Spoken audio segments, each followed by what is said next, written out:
Le grand dialogue. Le grand dialogue, l'émission des débats du studio Tamani sur votre radio. Le grand dialogue. La fin de la grève des enseignants et donc la reprise des cours, la suite des inondations qui ont fait plus d'une dizaine de morts à Bamako et également le bilan de la mise en œuvre de l'accord pour la paix au Mali ainsi que la situation sécuritaire. Voici quelques-uns des principaux sujets qui ont marqué l'actualité cette semaine au Mali et nous les abordons au cours de ce forum de la presse. Merci aux journalistes qui ont accepté notre invitation, qui sont au nombre de 3 personnes aujourd'hui. Amadou Diallo, journaliste indépendant, Yoro Sow de l'Inter de Bamako et Boubacar Païtao du journal Aujourd'hui. Je suis Mohamedou Touré.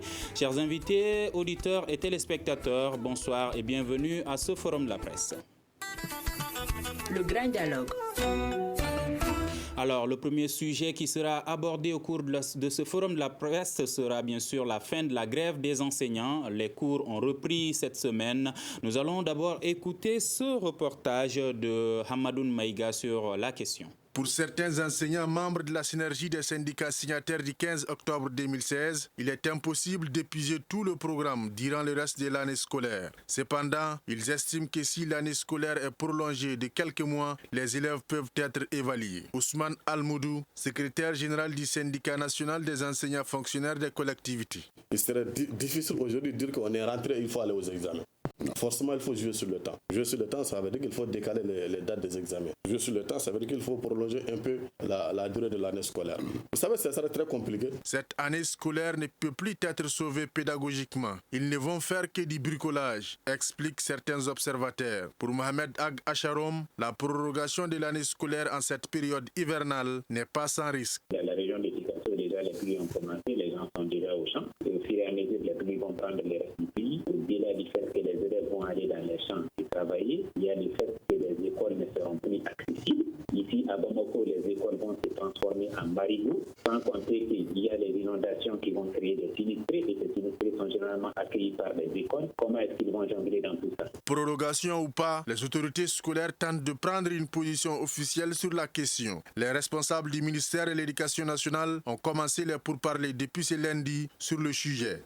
Hiroso, la grève a pris fin. Aujourd'hui, on échange sur comment sauver l'année scolaire. Quelle est votre analyse sur cette question? Merci.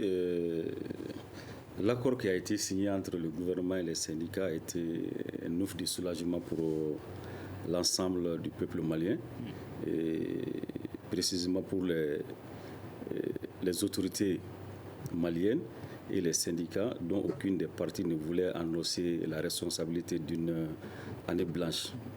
Et au-delà de ça, ce qui est à condamner depuis que la grève a commencé, le gouvernement s'est mis dans une logique de radicalisme, de mépris et d'intoxication à travers des campagnes médiatiques et des tournées de certains ministres à l'intérieur du pays, ce qui a beaucoup joué sur les négociations. Au lieu de faire face aux problèmes, voilà, le gouvernement s'est donné à ces actions, ce qui a fait qu'on n'a pas eu le temps de beaucoup négocier. Et le gouvernement, à la dernière minute, a accepté cet accord pour sauver, dit-on, l'année. On ne peut pas aujourd'hui sauver l'année. Parce que depuis novembre, décembre jusqu'à maintenant, pratiquement, quand vous faites le cumul, peut-être qu'on a fait que 2 mois de cours.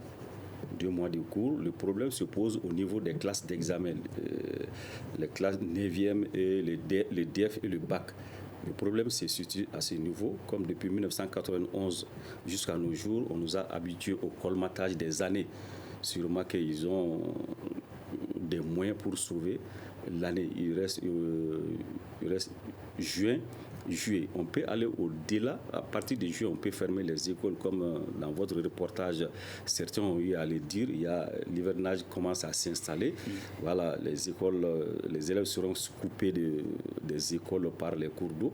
Maintenant, on peut travailler jusqu'à fin juillet et travailler en octobre et en novembre programmer les examens peut-être pour le bac. Mais le DEF, on peut faire les DEF en juillet. La conséquence, c'est quoi? C'est que ça va handicaper nos étudiants qui vont plus s'inscrire au niveau des universités, surtout qu'on organise chaque année une cérémonie de bons élèves où les meilleurs sont sélectionnés, qui partent étudier dans les écoles à l'extérieur. En tout cas, ça va quand même jouer beaucoup sur ça. D'accord. Voilà. Amadou Diallo, aujourd'hui, est-ce que vous pensez qu'on pouvait éviter cette situation, puisque l'État disait qu'il n'avait pas les moyens de satisfaire les revendications des enseignants et tout d'un coup, il y a 9 des 10 revendications qui sont satisfaites. Pourquoi attendre tout ce temps? Merci. Je profite de l'occasion pour saluer ce retour à l'accalmie dans l'espace scolaire et surtout le bon sens au niveau de l'espace scolaire. Moi, d'abord, je commence par dire que moi, je suis fortement contre la grève, sous quelque forme que ce soit, en tout cas en Afrique. Là où nous sommes dans des pays extrêmement pauvres, dont l'avenir même est incertain, en tout cas pour beaucoup de citoyens. Alors, on ne peut pas s'offrir le luxe d'aller comme ça, à tous azimuts, à des grèves. Et moi, pour ça, je suis franchement contre. Même si les droits sont violés. Non, les droits ne sont pas violés. Les droits sont peut-être souvent... il faut regarder aussi, les droits appellent aussi au devoir. Voilà, donc moi, je suis très relatif par rapport à cette question. Maintenant, on a pu sauver juste la face. Mais est-ce que... Mais est-ce que vous pensez que les revendications des enseignants là étaient légitimes? Les revendications, même si elles sont légitimes, elles doivent être mises dans des contextes. Il faut toujours contextualiser les choses. Moi, ça dit que moi, je suis philosophe de formation. Vous savez, faisant des parallèles par rapport aux droits, aux revendications des droits, c'est-à-dire que la grève qui est partie des États-Unis, ça, c'est des pays privés. Ici, c'est l'État. C'est-à-dire que c'est l'école publique. L'école publique, c'est aussi en même temps l'enseignant, parce qu'il fait partie du public. Son enfant est au public. Lui-même, il est du public. Donc, il faut relativiser les choses et mettre les choses dans un contexte tel qu'on peut régler à l'amiable avec beaucoup d'intelligence. Maintenant, tendre les bras, c'est-à-dire que le bras tendu entre la tension entre les deux parties, c'est du gâchis. Et l'enfant, qui est l'autorité et l'enseignant, lequel des deux a pensé à l'enfant? Le petit qui souffre, qui n'a rien fait pour mériter ça. Personne. Personne ne pense aux enfants. Mes conditions de vie, mes conditions de travail et l'enfant lui-même. Qu'est-ce qui va bénéficier de tout ça? Vous voyez, des années, des mois et des mois de non-études. Qu'est-ce que ces enfants demain vont devenir dans un monde de compétition? Ça veut dire que ces enfants sont fort clos. Et qu'est-ce qu'ils ont fait pour mériter ça? Il faudrait que chaque fois, moi j'en appelle aux enseignants, chaque fois qu'on veut aller en grève, il faut penser d'abord à son propre enfant. Même si on te donne tout l'argent du monde, si encore à 80 ans, à 70 ans, tu continues à nourrir ta famille parce que tes enfants n'ont pas eu la chance de bénéficier des meilleures conditions d'études, et à quoi ça sert toutes ces bonnes conditions-là? D'accord. Boubacar Païtao, êtes-vous contre la grève aussi? Bon, je ne peux pas dire que je suis contre la grève, mais je comprends la position de Diallo, parce que certainement de sa position, il peut être contre les grèves. Sinon, les grèves, ça fait partie des droits conférés par la Constitution. Maintenant, être contre les grèves, bon, moi, je ne sais pas, à moins qu'on ne soit plus dans la démocratie. Voilà, donc moi, à chaque fois que on a toujours vu, les syndicalistes ont tout le temps dit que la grève, c'est généralement, c'est-à-dire que la dernière arme, parce que les syndicalistes généralement passent par plusieurs moyens, les négociations, les contacts, les rencontres, les échanges, etc. Tout ce que vous connaissez. Cas pour les enseignants? Oui, mais c'est ça. Mais malheureusement, on est dans un état, il faut le dire, ça fait mal, il faut le dire, où on n'engage jamais. C'est-à-dire qu'on n'honore jamais à ses engagements. c'est déplorable, mais il faut le dire. C'est comme ça. Maintenant, l'État, c'est un peu le caractéristique de nos États, c'est-à-dire qu'ils ne respectent jamais leur engagement. Voilà, c'est-à-dire qu'on lutte pour avoir des droits et on lutte également pour l'application de ces droits. Donc, on est dans quel pays? Donc, c'est un peu c'est-à-dire que l'environnement qui pousse les uns et les autres à aller directement en grève. Sinon, moi, je pense que s'il y a pour parler à l'issue desquels on peut avoir des accords et qui nous permettent d'avancer sans passer par les grèves, je crois que les gens, voilà, personne n'a envie de perdre une année comme cela. Voilà. Maintenant, moi, je ne peux pas être, je suis légaliste, je ne peux pas être contre les grèves. Les grèves, ça fait partie des droits, c'est-à-dire des citoyens. Voilà, donc vraiment, moi, je ne veux pas être contre les grèves. D'accord. Pensez-vous que cette année, avec tout ce temps perdu, méritait d'être sauvé? Fallait-il pas aller vers une année blanche? Comme l'ont dit certains, c'est pas pour sauver en fait l'année, c'est pour bricoler une année, comme a dit Diallo, sauver la face. Ce qui est déplorable dans tout ça, c'est que on a perdu trop de temps. Le gouvernement c'est-à-dire que c'est retranché dans une position. Vraiment, c'était trop compliqué parce que on peut pas dans une négociation comme cela. Maintenant, la réalité, c'est que le gouvernement n'avait jamais envisagé qu'un mouvement au niveau fondamental et secondaire allait atteindre une telle ampleur. Mais sans oublier que c'est presque la totalité des syndicats qui font partie de la synergie. Maintenant, c'est-à-dire que les autres années, il y a des syndicats qui vont à 3 mois de grève. On ne le sent pas parce que les autres sont en train de travailler. Mais sauf que cette fois-ci, c'est tous les syndicats qui sont allés en grève à travers la synergie. Maintenant, le gouvernement, dès le départ, c'est-à-dire qu'il pouvait au moins nous éviter cette situation, c'est-à-dire qu'en faisant des propositions convaincantes.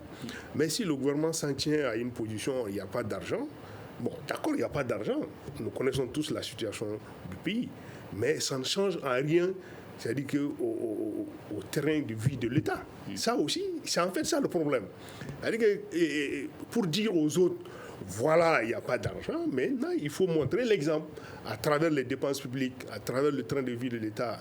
Si l'État donnait, c'est-à-dire que les ministres, le Premier ministre, c'est-à-dire que le président, donc, je ne sais pas, tout ce qui était mieux. Bon, l'année blanche, mieux, je ne suis pas tout à fait d'accord avec ça parce que les conséquences d'une année blanche sont également désastreuses parce qu'il y a eu des investissements qui ont déjà été faits et qui ne seront pas retournés. Voilà, donc pour les écoles privées qui ont à plus de 80% d'exécution du programme, elles ont fait des investissements. L'État, de son côté, a fait des investissements, même si la progression des coûts ne dépasse pas les 30%. Mais on a consommé presque 90% du temps. Je crois qu'on peut régler tout ça. On peut prolonger l'année. D'accord, c'est-à-dire qu'on parle de l'hivernage, de problème d'accès à certaines localités. Bon, moi je pense que c'est des sacrifices, à situation exceptionnelle, il faut des mesures exceptionnelles et chacun d'entre nous doit consentir au moins des sacrifices pour dépasser ce cap-là. D'accord.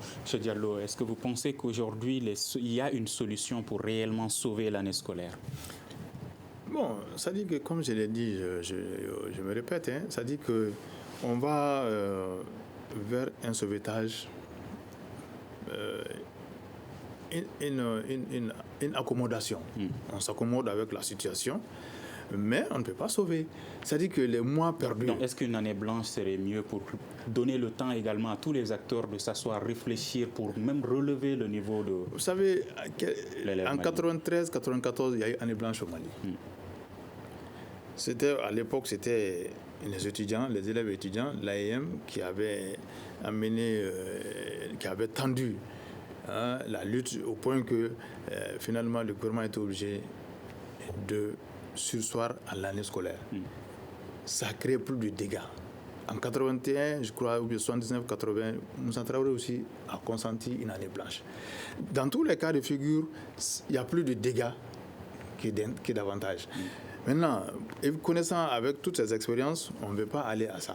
Maintenant, moi, je dis tout simplement, je reviens, je ne suis pas contre la légalité, je ne suis pas anti-légaliste, je ne suis pas non-légaliste, contrairement à ce que Poeto pense. Je suis légaliste. Mais je dis, compte tenu de nos pays, la faiblesse de nos pays, on doit faire économie de certaines situations. Vous savez, un pays où même manger, c'est un problème. Manger par endroit, c'est un problème. Moi, je pense qu'on doit se concentrer sur, d'abord, comment tenir notre État d'abord. Dans le rang de concert, dans le concert des nations, pour qu'on tienne. Maintenant, mais cela n'est pas dû par une mauvaise gouvernance. Mais la mauvaise gouvernance, on est tous comptables. On est tous comptables de cette mauvaise gouvernance. Ce qu'il a dit, l'État n'a pas changé son terrain de vie. Mais il y a des organes de contrôle. À la Cour suprême, il y a un organe de contrôle de l'État là-bas. Il y a la section des comptes de l'État. Chaque année, l'État doit produire des rapports. Mais il y a le bureau du vérificateur général qui le fait. Non, d'abord, à la Constitution, ça c'est constitutionnel. La Cour suprême est constitutionnelle. Dans la Cour suprême, il y a la section des comptes. À l'Assemblée, il y a la commission de contrôle qui est toujours présidée par un opposant. Mais que tout le monde travaille. Que tout le monde travaille. La mauvaise gouvernance, c'est parce que nous sommes tous coupables de cette mauvaise gouvernance. Chacun de nous profite quelque part de cette mauvaise gouvernance. C'est bien de parler des autres, mais regardons nous-mêmes dans le miroir. Qu'est-ce qu'on fait pour éviter la mauvaise gouvernance? Nous-mêmes, étant entendu que nous-mêmes, nous contribuons à ça. Vous savez, c'est très facile de dire que l'autre. Mais regarde soi-même. C'est important. Moi, je prends l'exemple sur le Burkina. Les anciens Maliens se comparent les salaires au salaire burkinabé. Mais au Burkina, on a pris des gens au bac en fraude. Le gouvernement a décidé que l'élève pris en fraude fera 5 ans sans se présenter au bac. Sanction. L'enseignant qui a été à l'origine, l'enseignant a été sanctionné. Mais le syndicat des enseignants a dit que la sanction proposée par le gouvernement est encore faible. Moi, j'appelle ça des syndicats responsables. Et regarde, au Mali, on fait passer les élèves avec 3 de moyenne. Et qu'est-ce que les enseignants disent? Non, c'est le directeur qui veut ça, c'est le directeur de CAP, c'est le directeur d'école, c'est le ministre. Mais si les syndicats disent non, on ne peut pas faire ça, c'est contre la pédagogie, est-ce qu'on ne va pas arrêter ça? Mais voilà des questions fondamentales qui me préoccupent moi, que des questions pécuniaires. Parce que regardez, depuis 1991, chaque année, il y a de nouvelles revendications. Quel gouvernement au monde peut satisfaire à ça? Chaque année. Ce n'est pas possible. Soyons réalistes et regardons les choses en face. Si le gouvernement gère mal, prenons le temps de dire ça et de montrer les mécanismes par lesquels on peut empêcher ça. Que de dire seulement non, le gouvernement fait ça. Donc si c'est reproduire les mêmes, je dirais, les mêmes, excusez-moi du terme, les mêmes bêtises, à quoi ça sert d'aller à l'école? D'accord. Comment éviter maintenant ce type de situation, Yorosso? Pour éviter ce type de situation, il faut que le gouvernement respecte ses engagements. La grève qui vient de prendre fin est une grève dont, je crois, 8 points de revendication sont des anciennes revendications. Le gouvernement n'a jamais tenu à respecter ses engagements. Je crois depuis 2 ans ou 3 ans, ces revendications dormaient dans les tiroirs et les syndicats les ont fait sortir. Tout dépend du respect. Même cet accord, il faut que le gouvernement s'engage à respecter. Parce que les enseignants et les syndicats ont fait un sacrifice en acceptant l'application de l'indemnité de résidence en 2020, janvier 2020, ça commence. Donc ça, c'est un sacrifice. Il faut que le gouvernement quand même accepte de respecter l'engagement qu'il a signé avec les anciens. Tout dépend du respect de l'engagement. Si demain ou bien à la rentrée, les engagements ne sont pas respectés, c'est sûr que les revendications seront sur la table du ministre. D'accord. Deuxième sujet de ce forum de la presse, la suite des inondations. Il y a eu 15 morts puisque la protection civile dit ne pas avoir des informations par rapport à la 16e mort annoncée. Et donc nous allons écouter le président de la République, Ibrahim Boubacar Keïta, qui a réagi sur la question. Il est temps que le civisme reprenne ses droits. Il est grand temps que la discipline républicaine revienne. Cela peut produire, cela peut sauver des vies. Tous ces enfants qui sont morts, toutes ces femmes, tous ces hommes qui sont morts, il y a une grande part de responsabilité humaine. Nous sommes tous coupables. Nous d'avoir dit, mais de n'avoir pas sanctionné. Mais nous ne nous contenterons plus de dire. Nous rappellerons encore aux édiles municipaux leur devoir. Il faut que l'on pense à la vie, à sauver la vie des gens dans ce pays. De plus en plus, de mieux en mieux. Nous devons dès maintenant prendre des mesures idoines de prévention, d'anticipation pour protéger les vies des hommes et des femmes. Et même celles des bêtes. Et notre environnement, nos biens, des vies consacrées à réunir un minimum ont été saccagées. En 2 vagues, les gens ont perdu tous leurs biens, sont totalement démunis. Tout geste qu'on peut faire est dérisoire. Juste consoler un peu, penser légèrement les plaies. Mais l'effort vigoureux devra venir par des décisions vigoureuses du gouvernement en matière urbanistique, en matière environnementale. Je pars d'ici très ému, certainement, mais plus déterminé que jamais à engager l'État à assumer ses responsabilités, à engager les édiles municipaux à être de la partie, à ne plus penser que tout doit revenir à l'État. Quand les lieux où ils ont été élus pour gérer les cités, ils gèrent les cités au mieux des intérêts des populations, en les préservant, en pensant à elles, ces populations-là, à leur vie, et non pas à l'argent. Peut-on s'attendre, Boubacar Païtao, à des décisions vigoureuses, des mesures vigoureuses comme l'annonce le président de la République? Bon, avant d'aborder ce volet, je m'incline devant la mémoire de toutes les victimes. Mais je voudrais tout simplement dire qu'il faut aller au-delà des discours. Il faut aller au-delà des discours. Parce que je me rappelle, c'est juste en 2013, juste après son investiture, je crois qu'on a connu cette situation. Et bon, c'est le même discours, mais de 2013 à maintenant, presque rien n'a changé. Et moi, je connais des familles qui ont été victimes en 2013, qui ont perdu des siens en 2013, et que cette fois-ci également, ils ont été victimes, ils ont perdu des siens. Ça veut dire qu'en fait, rien n'a changé. Bon, moi, je pense qu'il faut aller au-delà, parce que c'est, comme l'a dit le président, c'est-à-dire que c'est seulement, c'est-à-dire que ça relève uniquement de la responsabilité humaine. Responsabilité humaine, parce que moi, je ne peux pas comprendre que dans un pays qui aspire à être émergent, plus tard à être un pays développé, on continue à construire dans le nid des cours d'eau. Je ne comprends pas ça. C'est-à-dire qu'on ne respecte aucune norme d'urbanisation. C'est-à-dire qu'on construit anarchiquement. Regarde un peu, c'est-à-dire qu'à Banconi, en 2013, ils ont été frappés par le même phénomène. Et 2 ans, 3 ans après, les gens ont construit, c'est-à-dire qu'au même endroit. Et je crois justement, que cette fois-ci, est-ce que les populations n'ont pas leur part de responsabilité? Non, oui, mais non. C'est-à-dire que l'État a ce rôle, c'est-à-dire de réguler les choses. Parce que l'État, c'est ça. C'est-à-dire qu'en principe, normalement, c'est les citoyens qui doivent avoir peur de l'État, parce que l'État a ce rôle régalien de redistribuer les droits des uns et des autres, de garantir le droit des citoyens. Mais ce qui est déplorable chez nous, c'est que c'est l'État qui a peur des citoyens. Mais si l'État a peur des citoyens, on voit généralement des situations de ce genre. On ne peut pas toucher à X parce que c'est le protégé du Y, ou encore c'est parce que c'est X. On ne peut pas le toucher parce que c'est X. Ce n'est pas normal dans un pays. Maintenant, que ça soit très clair, qu'on respecte les normes d'urbanisation. Maintenant, les populations n'ont pas le choix. Si l'État s'assume, on ne construit pas à telle distance d'un cours d'eau. Mais quelqu'un qui construit, maintenant l'État est là pour s'assumer, et voilà, et la sanction tombe. Moi, je pense qu'il faut qu'on aille vers ça, au lieu chaque fois vraiment de compter des morts. Voilà, ça c'est mon point de vue par rapport à la situation. D'accord, Yoroso, êtes-vous optimiste par rapport à la suivi de ce discours du président Ibrahim Boubacar Keïta par des actes concrets? Oh, non, pas optimiste, d'autant plus que 2013 est là. Il a tapé du poing sur la table pour dire que des responsables seront sanctionnés et que les enquêtes seront mises en cours. Malheureusement, aucune enquête n'a abouti et personne n'a été sanctionné. Moi, je pensais que samedi, le président allait être accompagné de bulldozers pour commencer à démolir ceux qui ont construit dans les lits du fleuve. Malheureusement, ça n'a pas été le cas. Il est parti voilà, il a prononcé un discours où on ne sent pas de sanctions là-dedans. Donc les gens vont continuer à construire. Je ne suis pas tellement loin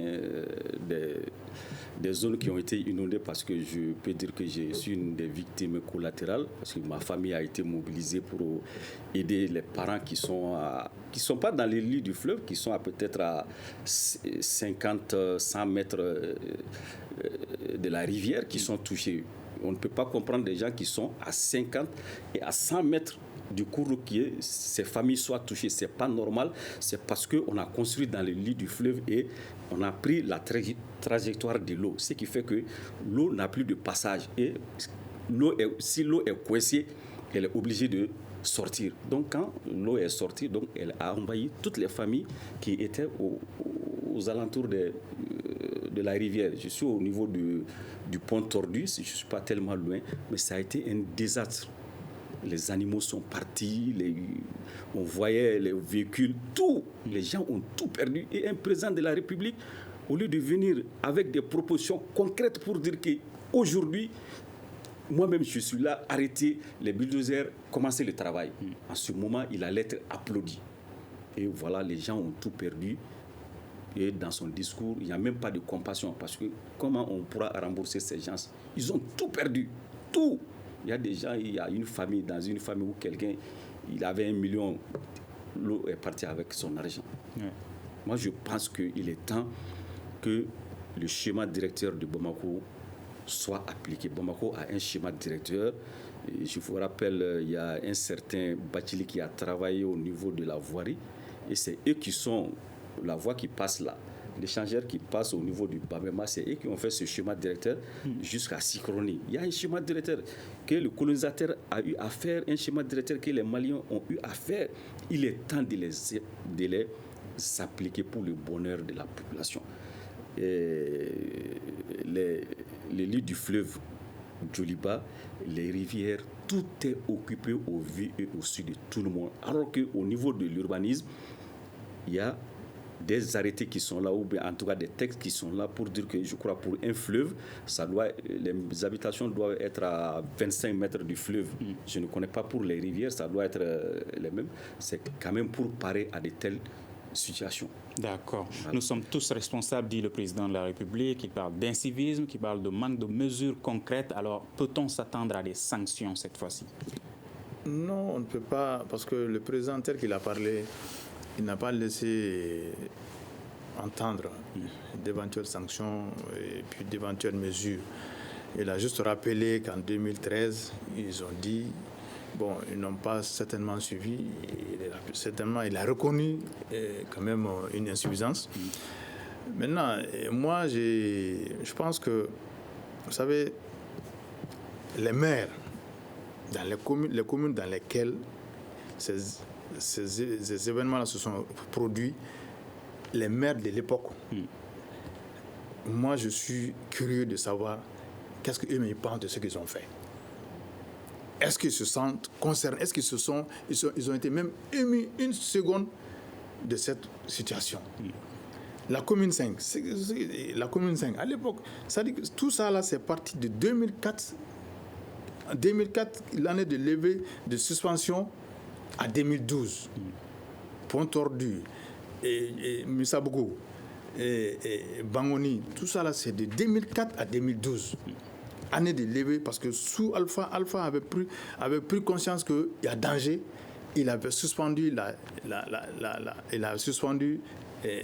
l'attribution de terre. Mais 2004, pour faire plaisir aux maires, a été à lever la suspension. Et c'est parti. La spéculation dans tous les sens.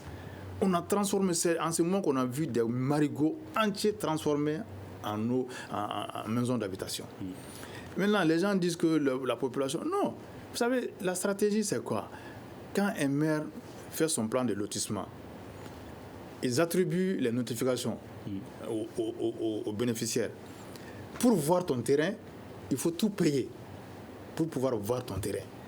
C'est après avoir tout payé qu'on va te montrer les lits du marigot. Qu'est-ce que le bénéficiaire va faire? On le met devant un dilemme.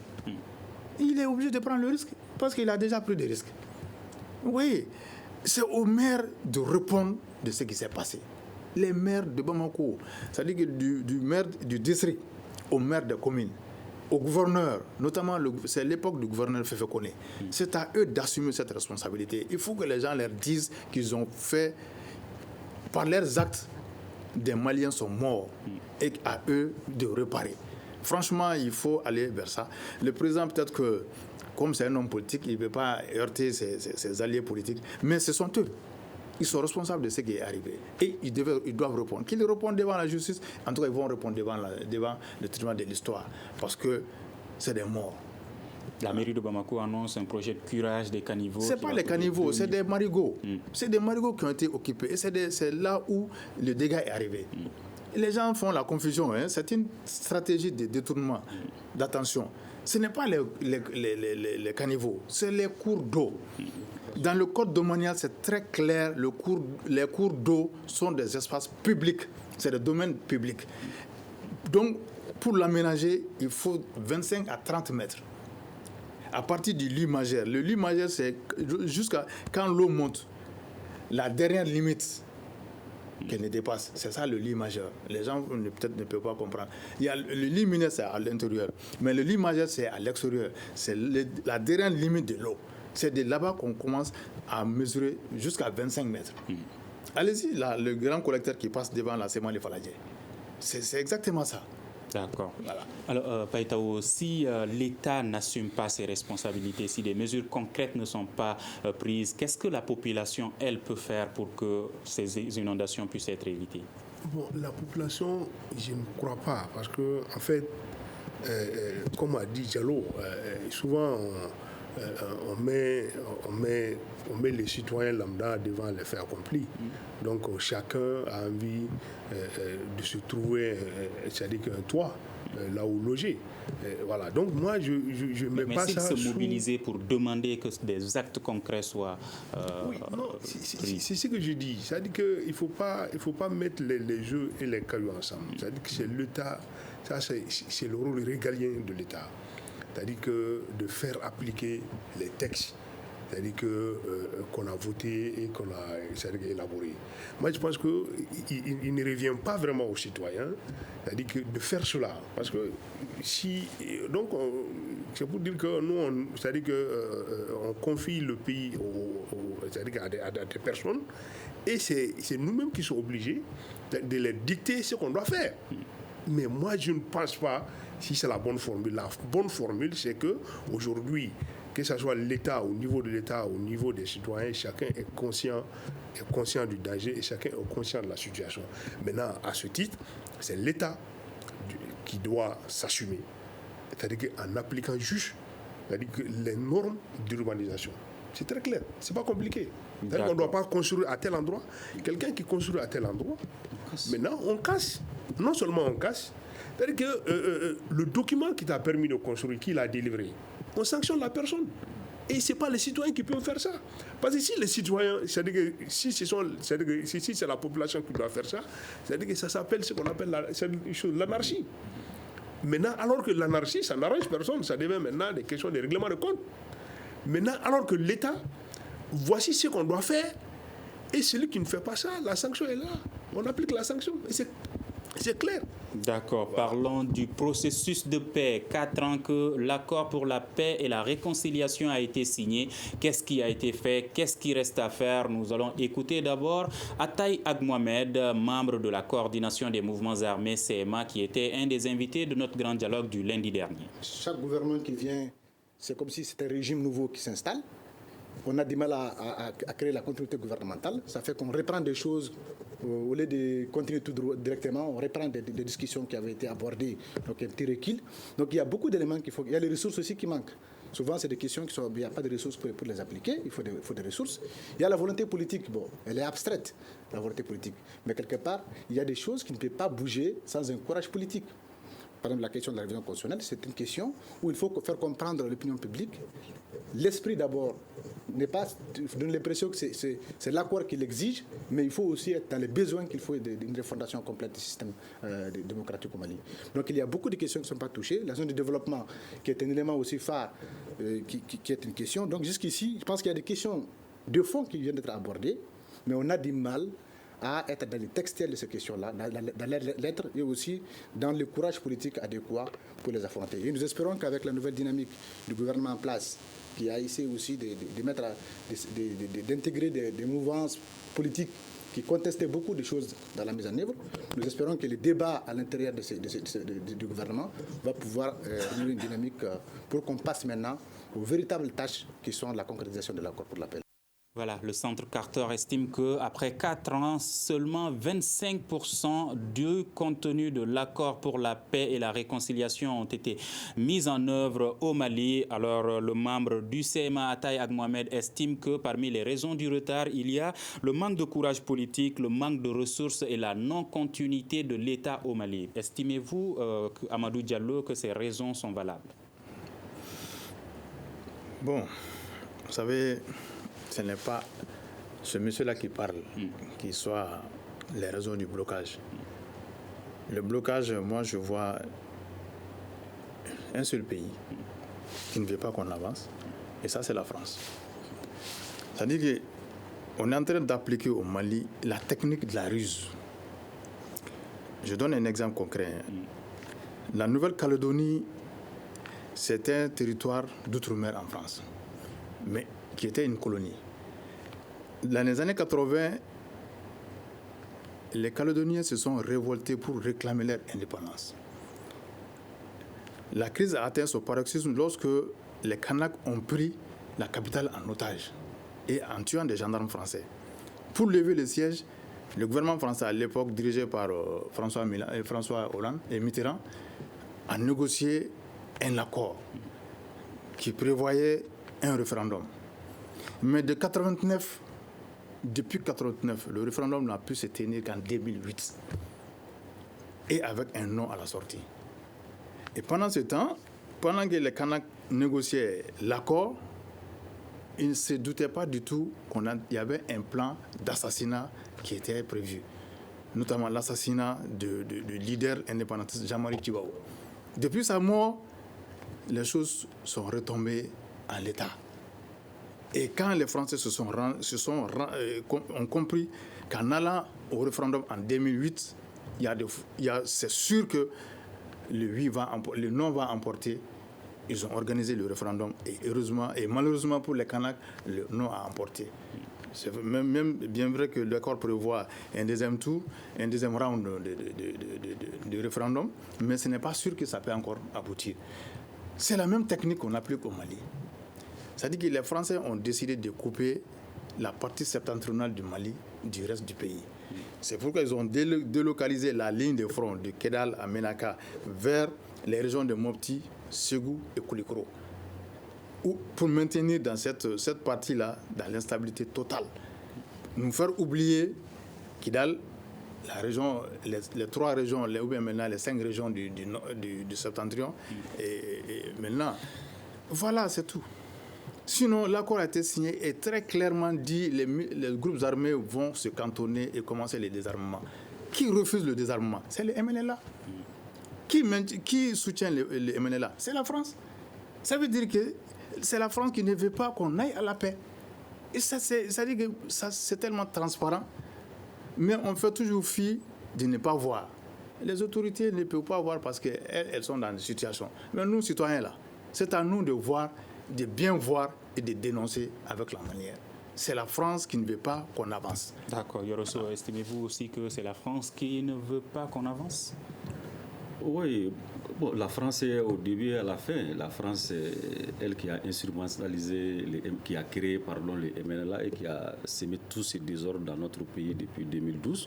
Et vous parlez de bilan il y a 4 ans de cela. Il ne peut pas y avoir de bilan parce que l'accord a été signé contre les intérêts des Maliens. Et tant que les Maliens ne sont pas impliqués dans l'accord, il ne peut pas y avoir de bilan. L'accord a été signé pour une minorité dans leur communauté, pour satisfaire une minorité qui aujourd'hui a coupé le Mali en 2 et contrôler les routes de trafic de drogue, d'organes dans ce humains. cas, est-ce que cet accord même peut être mis en œuvre au Mali? Non, les Maliens ne sont pas d'accord avec l'accord. L'accord a été signé en violation de toutes les règles au Mali. Et en ce moment, personne ne se reconnaît dans cet accord, sauf Ibeka et ses alliés qui veulent quand même faire éclater le Mali en plusieurs morceaux.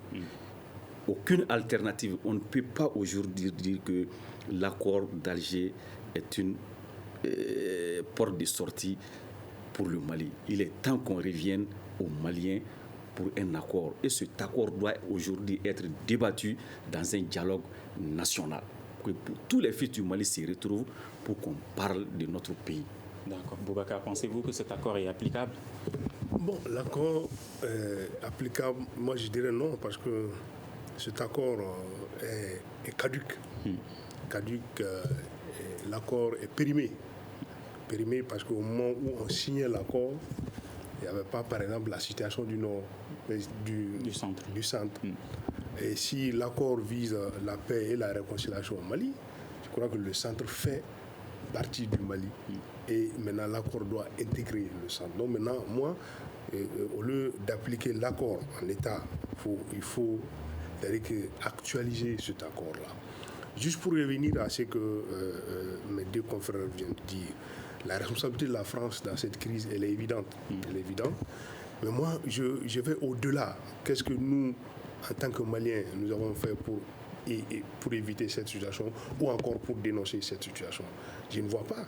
Bon, nos autorités, parce que cette tentative, chaque fois, d'accuser la France, c'est vrai, la France a une grande part de responsabilité là-dedans. Cette tentative, chaque fois, d'accuser la France, et également, c'est-à-dire qu'on blâme, c'est-à-dire que nos autorités, mais en fait, nos autorités qui vivent dans nos pays, qui ont en charge la gestion du pays, quelle est leur vision du Mali? Qu'est-ce qu'ils veulent que notre Mali soit demain? Il faudrait que, c'est-à-dire, parce qu'en tout compte fait, la France, c'est la France vit ses intérêts, mais nous qui vivons ici, c'est-à-dire nos autorités, c'est-à-dire qu'ils vivent dans un pays et c'est-à-dire qu'ils ont promis, c'est-à-dire qu'ils ont tenu des promesses à des populations et qu'il faut choisir. Mais voilà, donc moi, il nous reste moins de temps, 1 minute pour chacun. Voilà, quelle solution aujourd'hui? Bon, la solution, c'est qu'il faut vraiment actualiser cet accord, c'est-à-dire que tous les acteurs, cette fois-ci réellement, que ce soit tous les acteurs, s'asseyent pour discuter de l'avenir du Mali. D'accord. La renégociation, est-ce la solution? Réviser l'accord. En tout cas, cet accord ne fera pas le bonheur du peuple malien. Et que faut-il faire? Il faut qu'on se retrouve. Le Mali a beaucoup de problèmes, que les Maliens se retrouvent pour discuter de leurs problèmes et faire avancer le pays. D'accord. Quelle solution proposez-vous? La solution, c'est la mobilisation générale. Que les Maliens se mobilisent pour parler du Mali aux Maliens. Et les interlocuteurs des autres pays là. Vous savez, il y a 3 MINUSCO au Congo, MINUSMA au Mali, MINUSCA en Centrafrique. Tout cela vise un objectif, c'est dépouiller les peuples africains de leurs ressources. Voilà. Donc il faut que les peuples africains et maliens en particulier se mobilisent pour défendre leurs intérêts. Merci Amadou Diallo, journaliste indépendant, Yoroso de l'Inter de Bamako et Boubacar Païtao du journal Aujourd'hui. C'était les invités du Forum de la presse de ce soir et à la régie vidéo et audio, Mamadou Ouattara et Salim Diouara. Je suis Mohamedou Touré.